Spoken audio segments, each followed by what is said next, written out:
Hello and welcome to this week's episode of Tree Lady Talks. We're off to the Croatian Forest Research Institute. So hi Silvia, it's so good to see you because we met in Malmo in November at the Swedish Tree Association conference. Thank you, Sharon. It was really nice meeting you and your husband at the Swedish Tree Conference, and I'm really glad that we can see each other again. I'm a senior researcher at the Croatian Forest Research Institute. I worked there in the past 16 years. My background is actually in forestry, but my work in the past 13 years has been focused on urban forestry and more specifically its social policy and governance aspects. Regarding the place of my work, Croatian Forest Research Institute is a public forest research institute. It was established by the state in 1974, and we conduct various forest and forestry-related research. There are about 80 employees, but only about 30 are researchers. What we do is we are in charge of state relevant tasks such as preservation of forest genetic material in the form of a seed bank, gene bank. We also do decades long monitoring of forest health.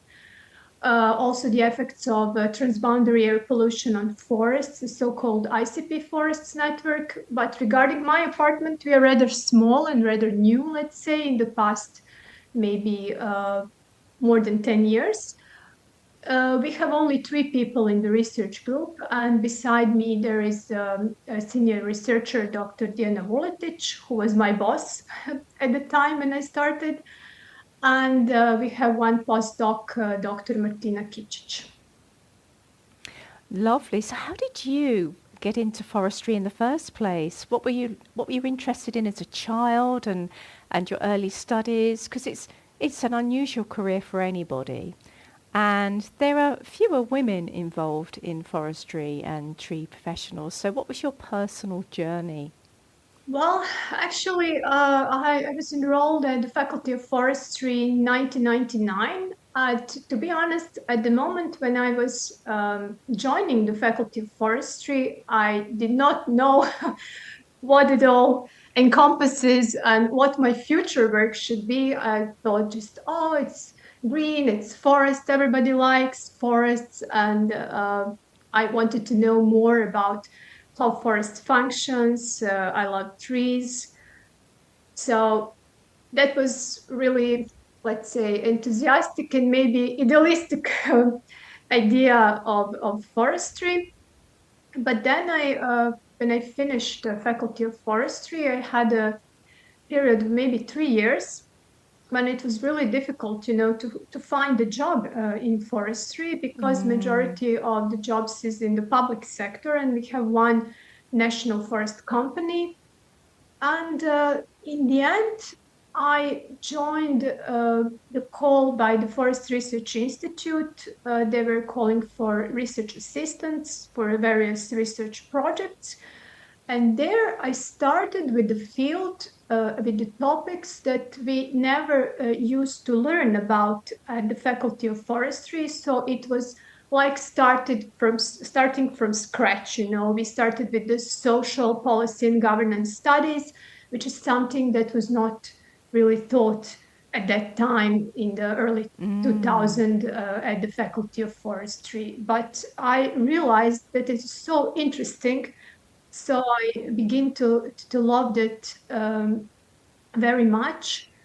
And my work, as I said, is more like social policy and governance aspects related. And in the past 13 years, it's about urban forestry. But how I started with urban forestry is also interesting because we had a small regional collaborative research project in 2010, and it was a part of a bigger capacity building project of the European Forest Institute that is located in Finland. Excuse me. And It included various forest faculties and institutes in several Western Balkan countries, including our institute.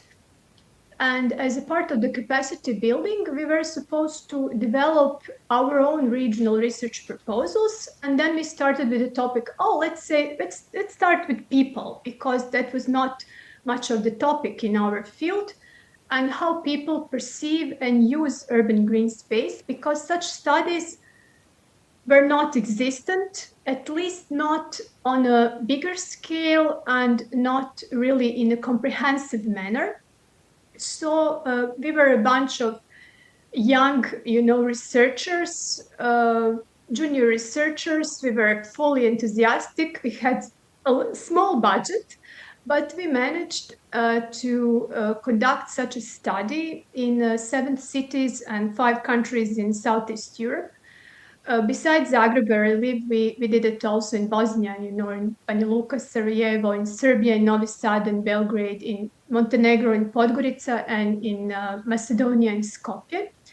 So when I look back, I'm still very proud that I was part of that project, because it was the first one, that systematically addressed the topic of human nature interaction and perception regarding urban forests and green space. And the results were also surprising, because despite living in different countries, in different cities, with different policies and funding opportunities, the perception of people of urban forests and green space was somewhat similar. And people also identified similar issues, like issues related to incivilities in terms of vandalism, behavior of other people in green space, or also the perceived lack of recreational equipment, infrastructure, perceived lack of maintenance, and so on. So the overall conclusion was actually that we need more green space, and then we need better maintenance, and we need to put more emphasis on raising awareness among people from the Well, it's age of universal, kids isn't it, Sylvia? and So you older, started this about the in the importance of urban 2000s. Well, I forests and remember being a trees. tree officer in the late 1980s Yeah, in the yeah. UK, and became quite quickly aware that it wasn't really about the trees, it was about the people. And it was about how the people perceived the trees. Now, they were different times, but people still either wildly passionately for the trees, or if they owned it, or it was their neighbours who they didn't like, they were passionately against the trees. And it became quite quickly, and I think that most local government or municipality officers relate to the fact it's about managing people as much as trees.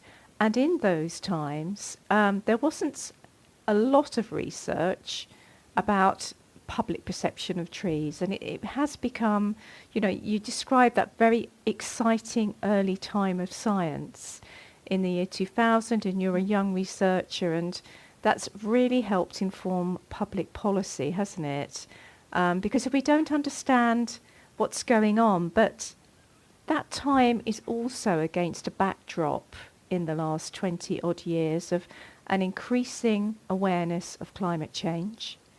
Now the urgent necessity for us to address this. I think nearly all people now accept that we've got a huge problem on our hands. And again, I think if we can understand how people feel about nature and how that is changing with the urgency of the time that we're living in, the better that we can to make things better. So let's dial back a little bit and talk about where you are right now, because you're in a place where I've always wanted to visit, which is Croatia. So describe to me what the treescape is like as you walk through the streets into the park. Is it a very green city? Well, I live in, even though our institute is in a small town outside Zagreb, I live in Zagreb. I've been living here in the past 30 years, so I know it very well, both privately and professionally.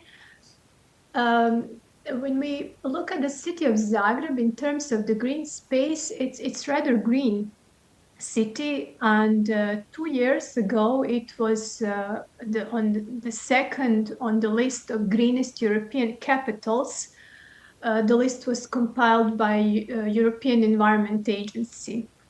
So we always say that we have about 1/3 of the area covered by forest, 1/3 is agricultural land, and there is the built area, and within that built area you have a lot of parks, street trees, individual trees, other green spaces as well, recreational areas, and so on. So in terms of the total amount, let's say it's rather green.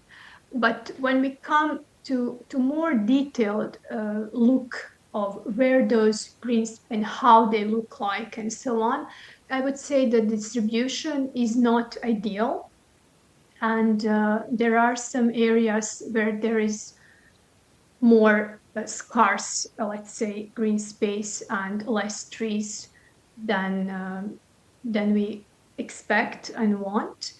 And I want to just mention the very pronounced rule that was talked about lately. It's called 330-300 rule, that says that everyone should have a view from their apartments or school or business place.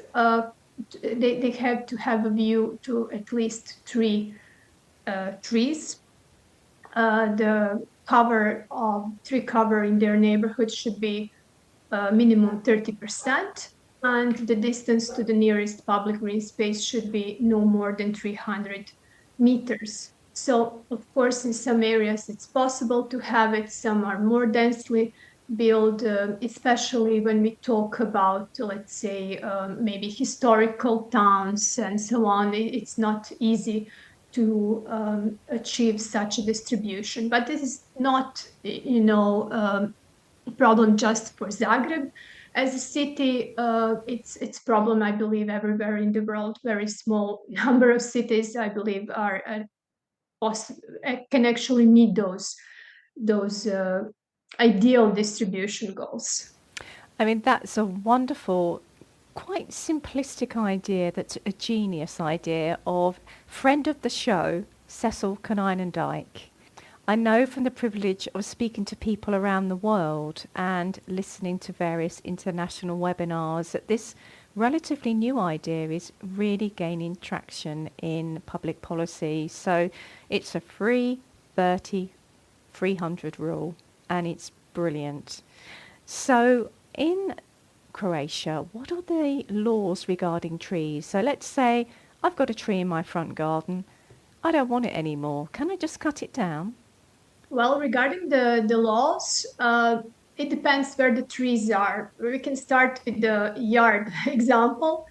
It is not possible to cut a tree without the permission, at least not legally. But the other point is whether people actually to comply with those rules. I would say that trees in the forests, let's say, are covered by laws, forests, and nature conservation. In urban areas, public forests, including Forest Park, are managed by the National Forest Company that is dealing with all state forests, stately owned forests. It's called Croatian forests. But trees that are in other public urban green spaces are under the city administration, and it's maintained by municipal companies in case of bigger cities and towns, and smaller municipalities don't have those specific companies because of the budget restrictions, and sometimes they don't need such a special company. But there's also some small private companies. Also, when it comes to private forests, you need to have a permit, to cut a tree, and professional has to make a decision whether your tree is unhealthy, that it needs to be cut, and so on. So, but when it comes to private gardens, I don't think that monitoring of what is happening in the private yards is in place, which is something missing. So people can do more or less anything. And I think that what is really sad, that in older neighborhoods, you have trees with houses with yards. And then after some time, when trees are overgrown, you can see the evidence, of removing trees and even soil sealing, which is kind of sad because it decreases the total amount of the green space that people can actually enjoy. Even they cannot enter someone's yards, they're still enjoying the benefits of having trees in the neighborhood or better view, let's say. So it's something that also in some of our studies in the city of Zagreb, citizens point that it's like negatively perceived when people do that. But I think it all boils down to public awareness. As we discussed, people should be aware about the benefits of trees. And I think in the long run, it should prevent people to make such decisions and also to protect trees, and it will decrease some negative things regarding trees, including vandalism and so on. Yes, that's right. And you talked about things not being monitored, and I think that again is a universal problem in the UK. And although we have very good legislation, and quite frequently there are prosecutions through tree preservation order or trees in conservation areas or felling licenses. I mean, there is activity there, but it's all down to resourcing. And something that I get on my high horse about is I think that every municipality should have a green infrastructure enforcement officer, somebody whose job it is, who has a working knowledge of trees, forestry, ecology and landscape, to make sure that the laws are adhered to. In the UK, that would also be planning permission, and for that to be funded some way. But I wonder also about, let's say, I'm a householder. I want to build something in my front garden. I want to build a garden office, and there's a tree in the way. Or maybe a developer wants to put up a new block of flats in Croatia. In terms of the existing trees and also potential for new planting, what is the law and best practice in Croatia for that?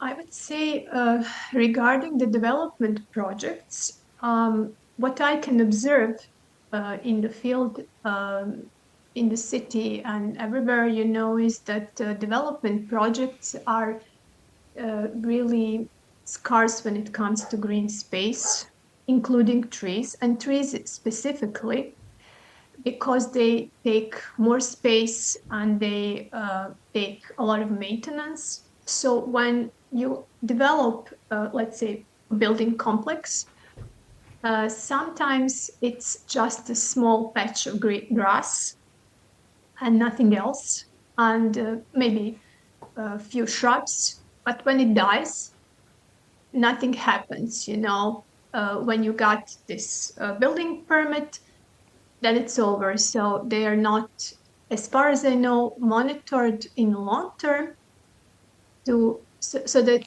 the city makes sure that green space is still there, how it looks like, that is maintained.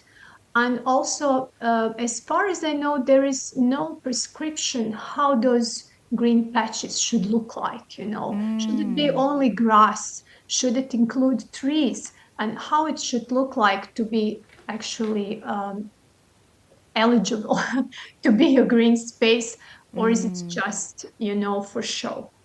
So what I see in some areas in the city, you can see buildings that have zero space. So the whole plot is used for the building.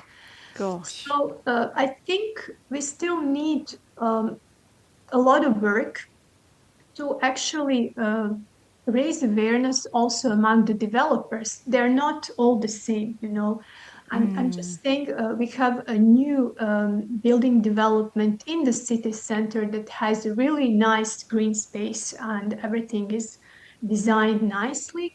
But this is not the rule, But I believe it also comes to the public, what they expect. If they want to Yes. buy apartment in a building that has nothing green around, and there's nothing close to their building that can be said to be green, then it's also the matter of how public value green spaces. Yes. So that they demand from the contractors that they deliver green space and it should be maintained and everything according to the rules of the profession. Yes, so raising expectation Yeah, of what people could actually spend their money on. And then yeah. that, and if we're looking at a pure market-based model rather than looking at laws and legislation, quite frankly, the apartments are going to look nicer. They're going to be more attractive. So they should, in theory, be more expensive and more profitable. Although that brings along a whole nother discussion which I'm passionate about, which is green equity, in that we all deserve and all should have wonderful green spaces for everybody, no matter where you are in life. But okay, so it sounds to me like there's work to do in Croatia in showcasing what good looks like and hoping that that happens more and more. But maybe things moving in the right direction, which brings me back to the work that you do, Silvia, and your study on perception of forestry. Perhaps you could take us through, first of all, the premise of the study, what the purpose and the objective was, and then the methods that you used and what you Mhm. found. Thank you. Well, I recently finished a 5-year research project. It was funded by the Croatian Science Foundation, and it was about the participatory mapping of cultural ecosystem services of urban green infrastructure. And it was implemented in the city of Zagreb that I know best. It's actually the Croatian capital and the biggest city. The population is close to 800,000.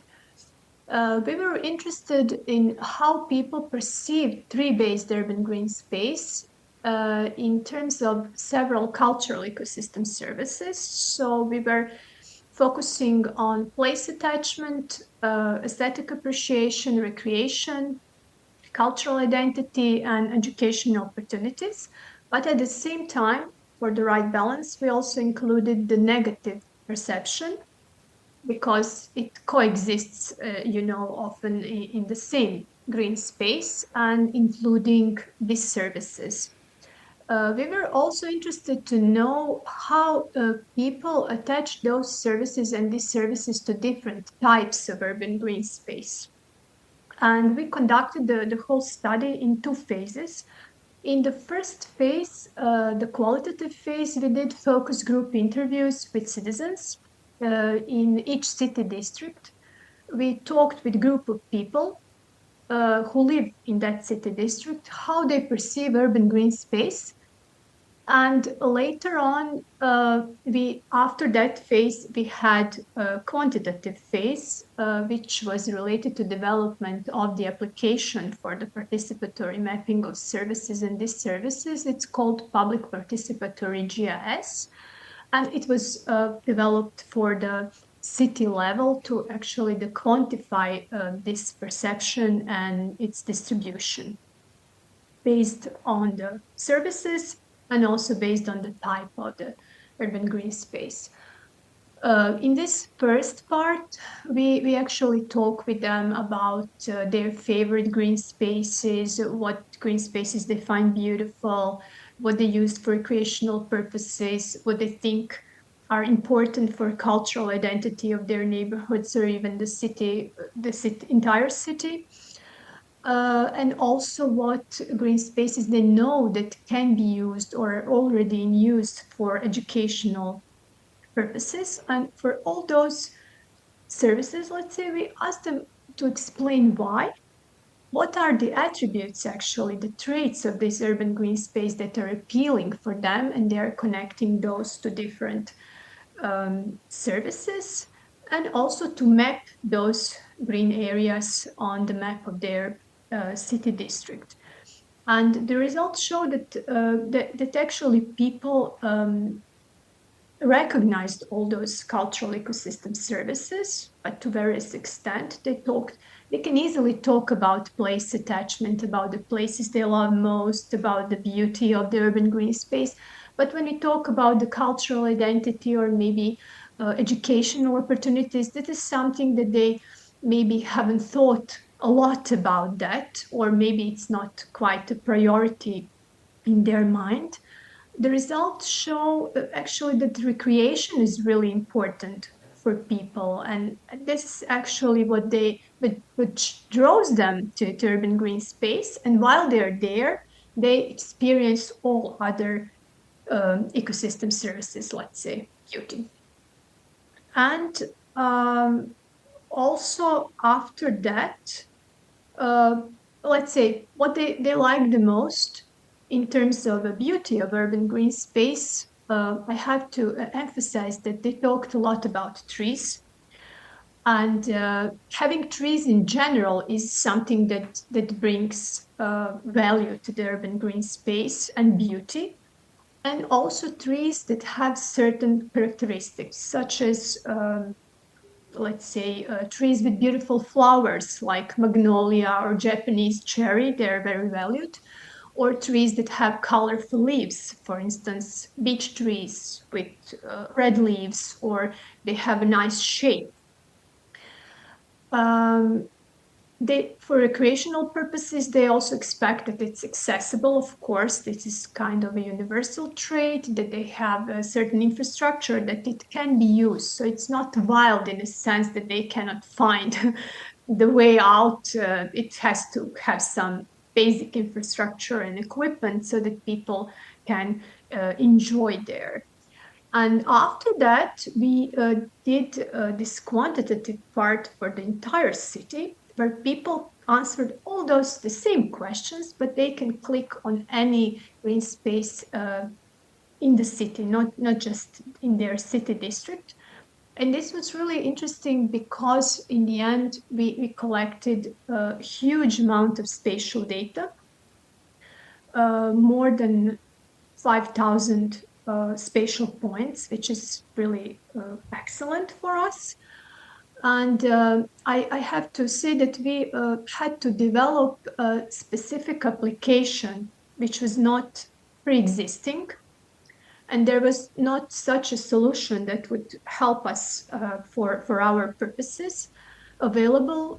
So we developed our own application. It is called My Dynamic City Zagreb, and it is developed specifically for this purpose of participatory mapping of cultural ecosystem services and these services. It was developed in collaboration with the colleagues from the Humboldt University in Berlin, and namely involved were Professor Dagmar Hase and Dr. Sebastian Scheuer. So it was our urban forestry collaboration with geographers who helped us with this spatial infrastructure, let's say, application and spatial analysis and so on. And one of the most interesting results of that part is actually that most of the clicks that different types of urban green spaces received were in parts. And because I know how Zagreb looks like and how different types of urban green space are distributed, people have parks in every neighborhood, in every city district, you can access at least one park.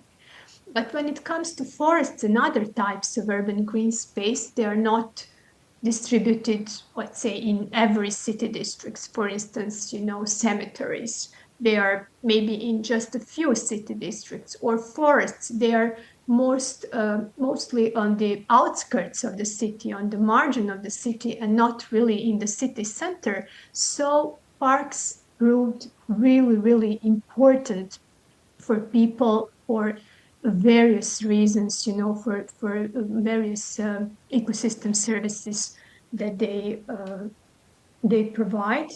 And also we need to emphasize that just having green space is not enough. We as professionals know that we have to properly maintain it. And it's not always about the amount, it's also about what we do with those green spaces. They need to be high quality, they need to be well maintained, so that we have people who are visiting there and so they can, enjoy health and well-being benefits from those urban green spaces. So definitely promoting different types of urban green space besides parks, forests, and so on. Many even informal green space can provide many services and be really useful for recreational opportunities, let's say, to people. So we have to somehow have the whole mix in place. Absolutely. So lots of things went through my mind. That was really fascinating. Thank you. This episode of Tree Lady Talks is sponsored by Tree Plotter. Russell Horsey, tell us about Tree Plotter. Good afternoon, Sharon. Good afternoon to your listeners, and thank you. So Tree Plotter is a software package designed for arborists by arborists, like urban foresters, and it's all about trying to help you manage your trees better. So we're there to help you with the sort of tools to get the data you need, so you can manage your trees, understand where your trees are, look at wider greener assets if you want to, and how they make up your urban forest. And we're continually trying to customize our software to try and help our clients manage the risk of their trees, streamline their work, help engage with the public, which I think is becoming more and more important, and help them, plan for the future of their urban forest. That's what we do. Lovely. And where can people find you?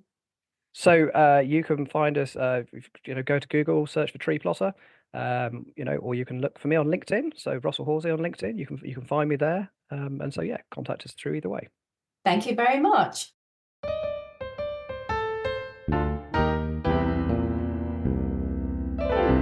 Are there different things that people value depending on the age groups? For example, I may be completely wrong.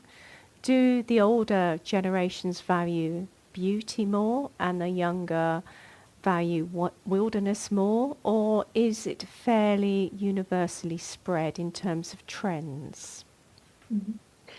Well, when it comes to human perceptions and attitudes towards trees in urban green space, many studies, including ours in some aspects, actually show that the importance of age as a variable. Recently, I read a study that was conducted in the UK by Forest Research about the attitudes of people towards urban trees and the management of trees.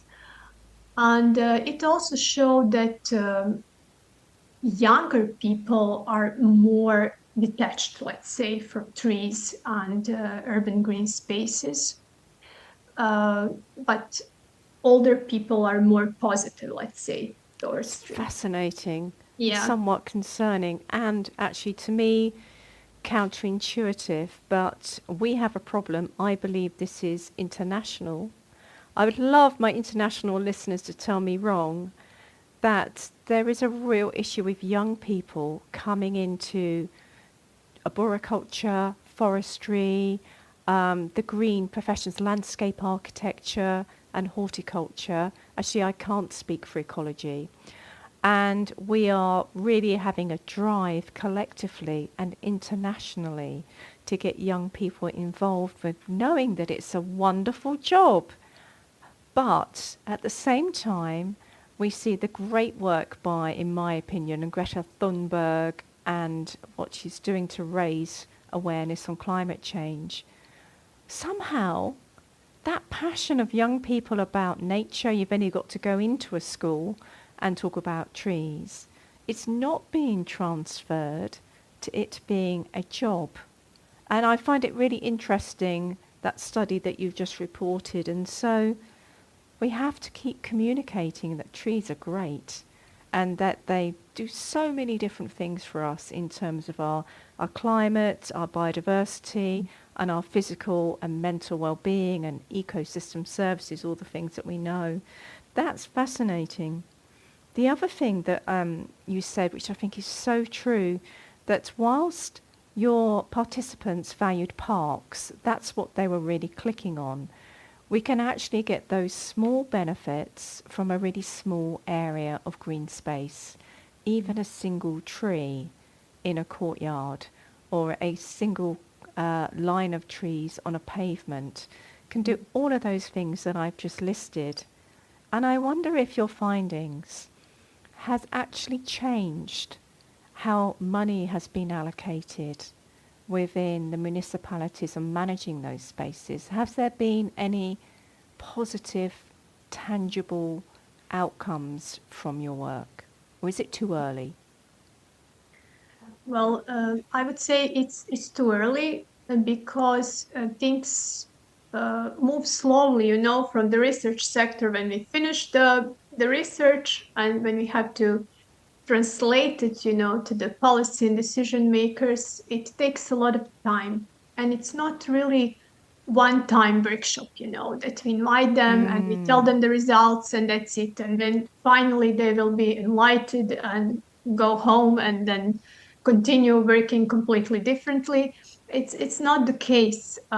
It takes a lot of communication and collaboration with different stakeholders, because when it comes to urban green space and forests and so on, there is a variety of stakeholders around those. So we are not talking only about the public, about the management companies and so on. So it takes a different approach to communicate those results, let's say, to city administration or maybe to a forest management company or some, I don't know, developers and so on. So I think it takes a lot of time for researchers, to actually promote the results in the right way and do it continuously. I think, sorry, I beg your pardon. I just thought that to say that one way, what you actually do with the podcast is really great way of communicating in a really easily understandable and interesting way, about the benefits of people. I think we, at least here in the research, we maybe miss this easy communication, which is not just Facebook and Instagram and those social media. Thank you. And see, I think that the great work that you do as a research scientist, which I consider to be at the highest level, a really rigorous scientific study with ever such important data, the work now starts. You've had the paper published, and now it's all about communicating with the stakeholders because it needs to be acted upon. You have empirical evidence on how people feel about their green spaces. We have numerous academic studies and research on the good that they do for us. So now we all need to be more than ever communicators in whatever that looks like for your own personal skill set, be it writing, be it pressuring, be it one-to-one meetings, be it podcasting, and thank you for mentioning that, or anything. So I also think that the work you do is really important because it's not just about the study that you have done. All of those participants may have thought about their green spaces for the first time in a conscious way, rather than I've got to go and, I'm going to take the dog for a walk, I'm going to play football with the children, and maybe I'm going to go and walk with my partner. They're actually thinking about that rather than just a doing thing.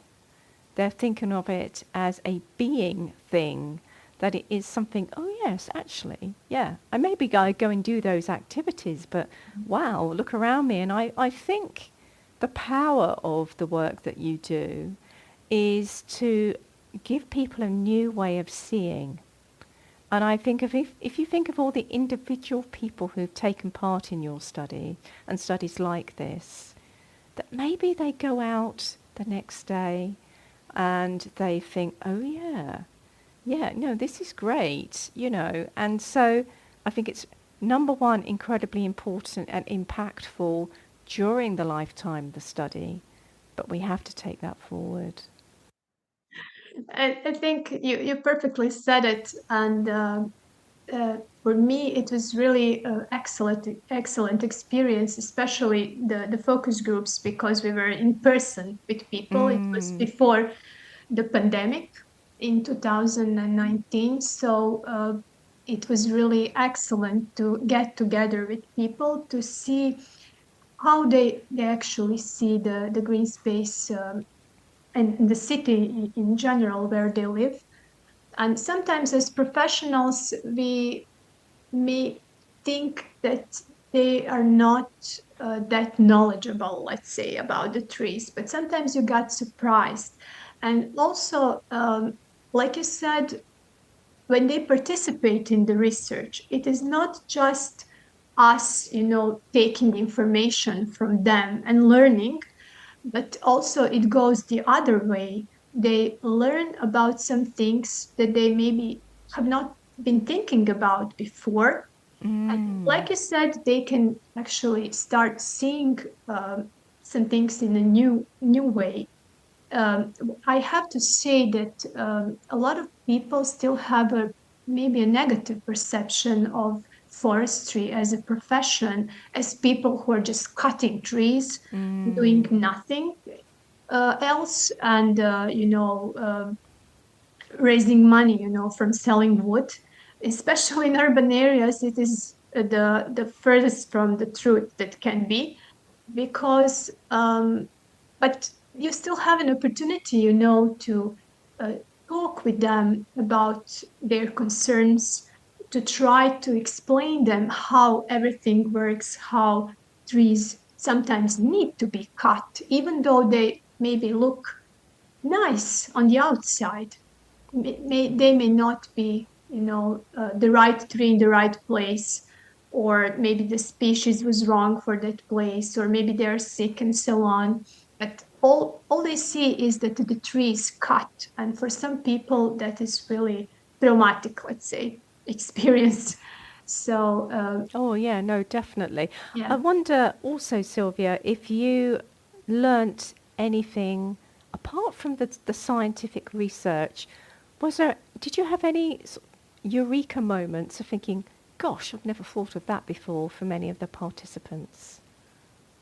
Yeah, I was just happy to see that we were able to reach diversity of age groups in our communication with the citizens. And this in-person communication was really good fit for, let's say, elderly, for senior citizens.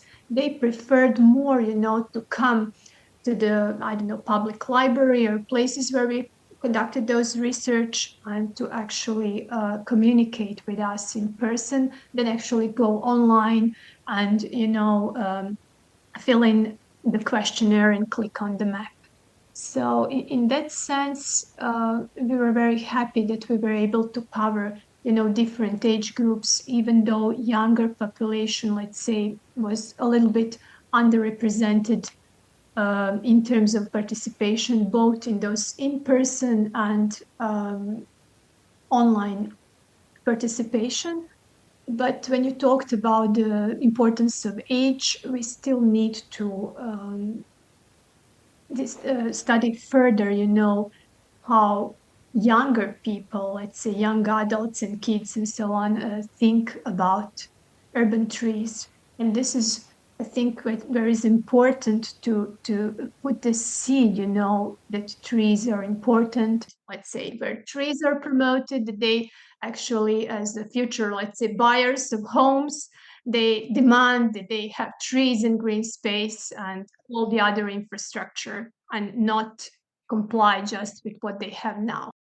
I totally agree. And I've had several conversations on this podcast about going into schools and just telling your personal story about trees. For listeners, If you work with trees and you love trees, go and have a chat with the local school group. And friend of the show, Simon Burville, from the brilliant Woodland Heritage Charity, actually takes in slices of wood which show the age of the tree. So a piece of ash that's 30 years old and what it actually looks like as well. So there's a whole lot of exciting things we can do as tree professionals. What's next for you in terms of research, Silvia? Are you allowed to say? Yeah, actually, because we think that this project was rather successful in terms of development, this new application, testing it in Zagreb and so on. We are eager to replicate similar study in some other context, also in different geographical and climatic regions, like on the seaside towns and cities, in different forest parks. So we want to focus in our next project on forest parks because they're really rather big parts of urban green infrastructure in some cities, and we want to know how people use it, perceive it, and how to better improve the management and maintenance of these areas. So this is our, let's say, next project, and the one that is not really official project that is funded, but that I was doing for fun, and I'm doing it with the colleagues from 9 other European countries, mostly from the south, from the Mediterranean region. We are actually interested. We talked a lot about public participation and how people can actually contribute to the management and planning. And I started up with a study about how professionals perceive that the public can participate in different activities in terms of planning, management, and maintenance of trees in urban green space. And that study is ongoing at the moment, and I'm really looking forward to results. In my opinion, it could be different because professionals sometimes can be rather reluctant, to involve people, especially in some, let's say, hands-on activities and so on, partially because they are constantly felt under pressure. Whatever they do, it's not good. If they cut the tree, if they cut the branch, if they do the pruning, whatever they do with the trees, someone is scolding them.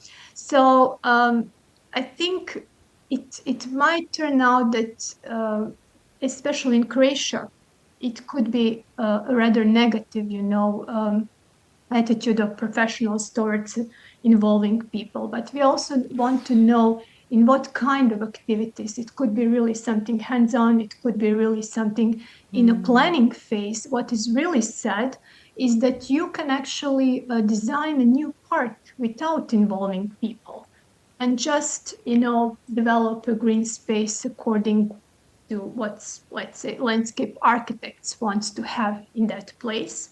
And this is something that we want to change.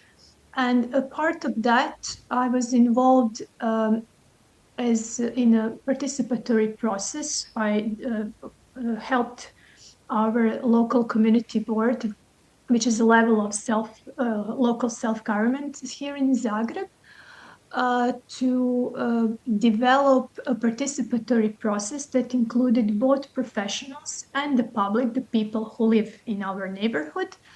And it was about the future renovation of our park, and the only park in our neighborhood.